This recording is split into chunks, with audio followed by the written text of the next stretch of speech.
का सबसे बड़ा मुद्दा बन चुका है। इंडिया एम्प्लॉयमेंट रिपोर्ट 2024 के अनुसार देश में हर 3 में से 1 युवा बेरोजगार बैठा है। अनएम्प्लॉयमेंट रेट 29.1% पहुंच चुका है, वो भी उन लोगों में जिनके पास एक ग्रेजुएट डिग्री ऑलरेडी है। सवाल यहां पर यह उठता है कि आखिर ऐसा हो क्यों रहा है। 140 करोड़ लोगों का देश है। इतने सारे लोगों को दाल, चावल, आटा, चीनी, साबुन, तेल, शैम्पू, टी शर्ट, जूता, स्कूल, अस्पताल, फिल्म, टीवी, स्कूटर, अखबार, जाने क्या क्या चाहिए। इतनी बड़ी मार्केट है। विदेशी कंपनियां यहां आकर लाखों करोड़ों का प्रॉफिट कमा जाती हैं, जिनमें से कुछ कंपनी ऐसी हैं जो सिर्फ चीनी और सोडा वाला रंगीन पानी बेचती हैं। पेप्सिको को देखो, उसकी लेटेस्ट आरओसी फाइलिंग के हिसाब से इंडिया में उसका ईयरली रेवेन्यू 8000 करोड़ है। कोका कोला इंडिया, इसका ईयरली रेवेन्यू 12800 करोड़ से ज्यादा। और देश के युवा को 12800 रुपए की नौकरी भी नहीं मिल सकती, ये कैसे पॉसिबल हो सकता है। इंडिया अब 5th लार्जेस्ट इकोनॉमी बन चुका है और कहानियां सुनाई जा रही हैं कि जल्द ही हम $5 ट्रिलियन की इकोनॉमी बन जाएंगे। लेकिन इस इकोनॉमी में आपके लिए कोई नौकरियां नहीं है। आखिर कौन खा गया आपकी नौकरियों को, आपके काम धंधे को। आज के इस वीडियो में अनएम्प्लॉयमेंट की प्रॉब्लम को गहराई से समझते हैं दोस्तों। क्या है इसके पीछे की रूट कॉज और क्या है इसका सोल्यूशन। ना सिर्फ सरकार के पर्सपेक्टिव से कि सरकार क्या कर सकती है, बल्कि आप भी क्या कर सकते हैं।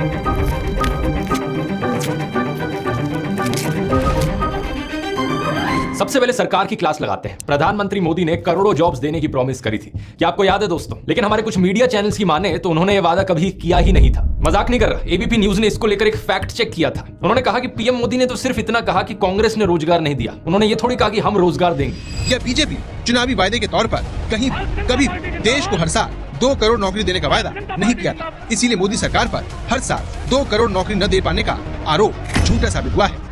क्यों एबीपी न्यूज वालों, ये बताओ जरा, ये किस पार्टी की पॉलिटिकल कैंपेन है। युवाओं को बेरोजगार रखने वालों, जनता माफ नहीं करेगी। चलो हालात बदले, देश की सरकार बदले। ये ऐड दोस्तों बीजेपी हरियाणा ने चलाई थी। पिताजी ने हमेशा पढ़ने को बढ़ावा दिया, पर नौकरी ना मिली। विकास हो तो ही नौकरी निकले ना।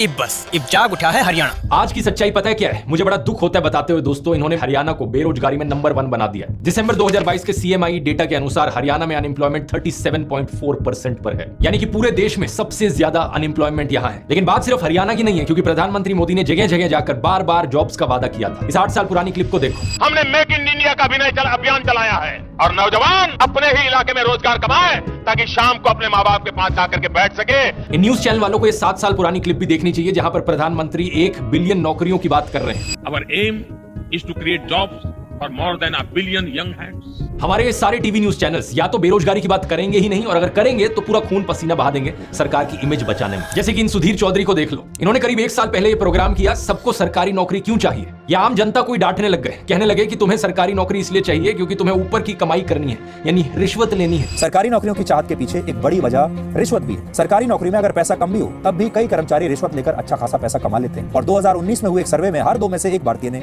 यह माना कि उन्होंने अपना काम करवाने के लिए किसी न किसी सरकारी कर्मचारी को रिश्वत दी थी।